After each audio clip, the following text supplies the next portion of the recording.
Hey everybody, this is John for MTG Nexus coming at you with another deck overview, this time with Goblin Charbelcher in the modern format. As a friendly reminder, if you do like these informative modern deck overviews, please consider subscribing to the channel, giving us a thumbs up, leaving a constructive comment down below. Now, Charbelcher is one of the few all-in combo decks that survived the banning of Simian Spirit Guide. Now, Simian Spirit Guide was a key piece of a lot of different combo decks, whether it be Belcher, whether it be All Spells, Neo Brand, which kind of exists but is severely nerfed and terrible right now. This is kind of one of the few decks that just survived all that. This is a deck that literally plays no lands in the deck whatsoever. So it's possible with the mono-faced dual lands that we'll talk about in a minute, but mainly this plays into the power of Belcher. This is what it does in the Legacy format. It basically reveals all of your library, kills your opponent. Reveals the top cards from the library until you reveal a land card. Charbelcher deals damage equal to the number of non-land cards revealed this way to the target. If the revealed land card was a mountain, double that damage. Put the revealed cards on the bottom of your library in any order. Okay, so get your Charbelcher in play, activate it, kill your opponent. Pretty simple. Kind of. So the problem with Charbelcher is there's only 4 of them. To kind of fix this, you also run the card Recross the Pass. Now, Recross the Pass is a card that reveals the top cards of your library until you reveal a land card. Put that card in the battlefield, and the rest of the bottom of your library in any order. Clash with your opponent. If you win, return Recross the Pass to your opponent's hand, or to your hand. Well, whenever you don't play lands, you just get to stack your deck. So basically, you need an opening hand with either Recross the Pass or Goblin Charbelcher. And then you either set up your deck to beat whatever your opponent has with Recross the Pass, or you get to 7 mana, play Goblin Charbelcher, kill your opponent. Pretty simple.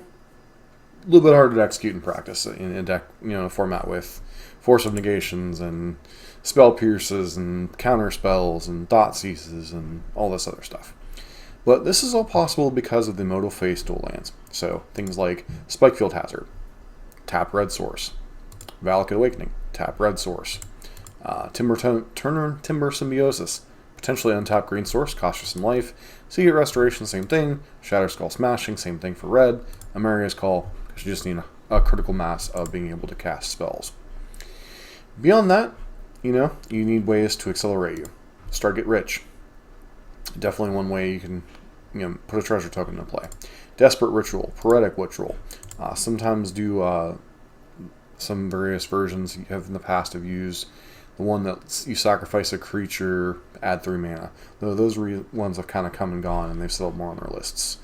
Another card you sometimes see in these lists is Wild Cantor, just as both a acceleration or way to fix your mana in a key turn.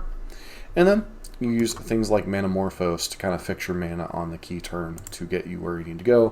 For instance, maybe if you have access to a Seagate Restoration, turn Timber Symbiosis, you can Manamorphose into some red mana, go off with your rituals, get to 7 mana, and kill your opponent. Another important card of this is Ironcrag Feat, which gives you the exact mana you need to kill your opponent, at the cost of only being able to cast 1 more spell this turn. This can be important, as if your opponent is waiting to counterspell your Charbelcher, you cannot protect it with any of your protection spells you might have access to. So you have to be very careful when casting this that you know your Charbelcher is going to resolve. Beyond that, you also get to run Balaged Recovery as both a split card of a land and a way to recur a missing piece from your graveyard. For instance, if your opponent counters a Charbelcher or a Reforge the Soul or a Recross the Pass, this can be a way to rebuy it and potentially recast it down the line. One of the backup plans of the deck is just ramping into a quick Blood Moon, kind of hosing your opponent there. You don't really care since you're primarily a red-based deck anyway. Beyond that, you have 4 copies of Pact Negation and a copy of An Offer You Can't Refuse Protector combo. An Offer can also be used to accelerate you on mana, as you basically play 1 blue to gain 2 treasure tokens. This can be a way to fix your mana, accelerate you, etc. And then, beyond that, you have an Engineered Explosives as part of Reforge the Soul piles to potentially get you to the point where you can deal with whatever hate piece your opponent may have. Maybe if they're Baneboarding a Leyline, you can even cast it through 4 colors through Manamorphose and such. Another key card in all of this nonsense is the 1-of copy of Reforge the Soul. Now, this may seem a little bit weird, but when you consider Recross the Pass allows you to stack your deck, Reforge the Soul, often you'll put this as the top card in your Recross the Pass pile. Miracle it, draw the perfect 7, kill your opponent from there. Another backup to the backup to the backup plan involves Pyromancer's Ascension, getting it to 2 counters, copying a bunch of spells. I'm trying to remember the exact combo, but I believe it involves a couple copies of Manamorphose, a couple copies of Balaged Recovery, and then I think either Spikefield Hazard and Strike It Rich or something along those lines. Basically, or maybe a couple of rituals, I don't remember. I know it takes a ton of mana and a ton of cards, but you create this loop where you're creating some mana, using Manamorphose to filter it into the other color, using Balaged Recovery to rebuy your cards, using another Balaged Recovery to rebuy some more cards, and then you're just trying to dome your opponent with Spikefield Hazard Death. Obviously, it's long, kind of drawn out, but there are some things that can take Charbelchers out.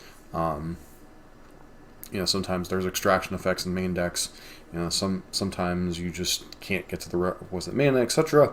And it is a backup win con that's a little bit convoluted, but much like the old Storm decks, it is a backup plan to your traditional Goblin Charbelcher, oops, I kill you thing. So that's mainly what the deck does. Sideboard, obviously a little bit limited what you can do. You can bring in Veil of Summers to protect your combo, Force through counter spells, Magus of the Moon when you need to go more in on the Blood Moon plan, and more importantly, since your main deck does not have any creatures in it, your opponent's likely going to board out all of their creature removal, so this might be a little bit safer in the post-board games when people are bringing in, artifact and enchantment destruction. Leyline of Sanctity, primarily here to protect you from Thoughtseize effects. That's important when you're a very linear deck. Force of Vigor, ways to force through, especially against opposing ley lines and other hate cards potentially you might see. Then Fury, just as a nice way to get around and kind of deal with some of your opponent's problematic creatures, slow the aggressive decks down a little bit, kill things like Ragavan, Thalia, etc. that can make your life a little bit of a nightmare. Now, obviously, this is a deck that I believe Sodek and a few other people have worked on over time. It's a deck it's one of the few decks in the modern format that I've literally never played a single game with. So most of my information is coming from watching other guides or watching people play the deck a little bit to understand. The Ascension combo is a little bit better explained in some other videos.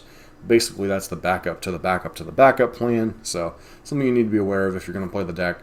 The deck is either exceptionally easy or exceptionally hard. It's exceptionally easy when you have the Charbelcher hands, get to 7 mana, kill your opponent.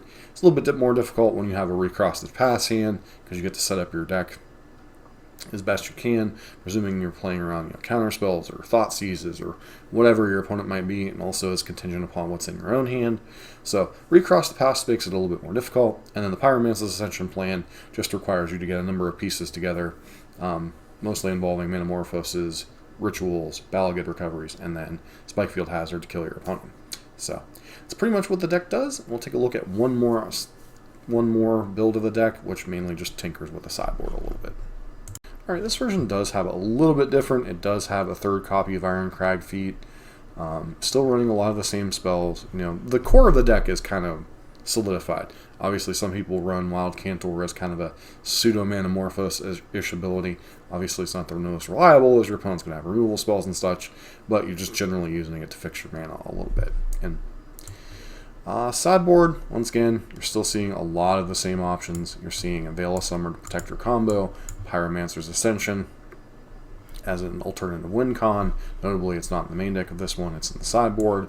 Magus, we've already kind of talked about why that's Magus instead of more copies of Blood Moon. Opponent's going to board out their removal spells. This is kind of a get your card. Dead Gone as opposed to Fury. It's easier to cast without going down resources.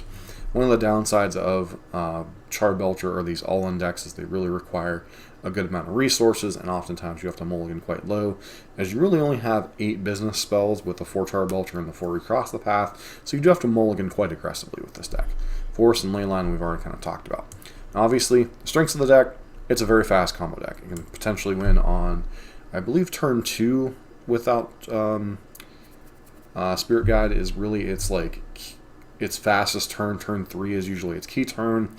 Usually you have to play a tap land, maybe turn 2 as a setup, then turn 3 you kind of go off, get your opponent dead. Obviously, it has problems with a plethora of different things. Discard spells, counter spells, in the post-board games, artifact hate. There's a lot of different things, moving pieces with the deck, and while on the surface it seems relatively simple to play, Recross the Pass really tests your ability to and then obviously any of these linear combo decks, you tend to really earn your stripes in terms of playing around the hate cards in the post-war games. Much like a deck like Living End or Dredge, or even to a lesser extent decks like Tron. You learn to play around the hate in the post-war games. Usually game 1 is like your I gotcha game, and then game 2 and game 3 you have to try to hope to win one of those 2 games through your opponent's hate. Now sometimes your opponent doesn't have the proper hate for you. Sometimes artifacts aren't that big of a deal in the format. There are only a few artifact decks in the format. Decks like Hammer Time, Asthma Food, Affinity, which are much lower represented than they have been historically, so you don't see as much hate cards. Things like Stony Silence or Karn the Great Creator really only sees play in a few decks. So you have these different things that don't see a lot of play anymore, really kind of helping out what the deck does.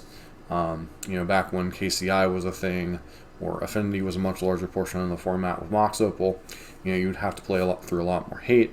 Now it's more like Smash to Smithereens and Force of Vigors, and while those are annoying if you stack your deck correctly or play it correctly, you never get a chance. Your opponent never gets a chance to respond to kill Charbelcher.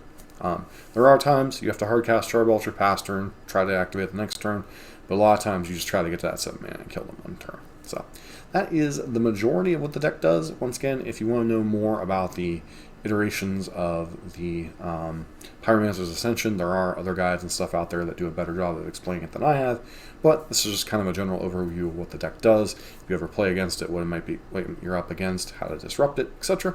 And don't forget to like, comment, subscribe, and let me know what deck you'd like to see us cover next.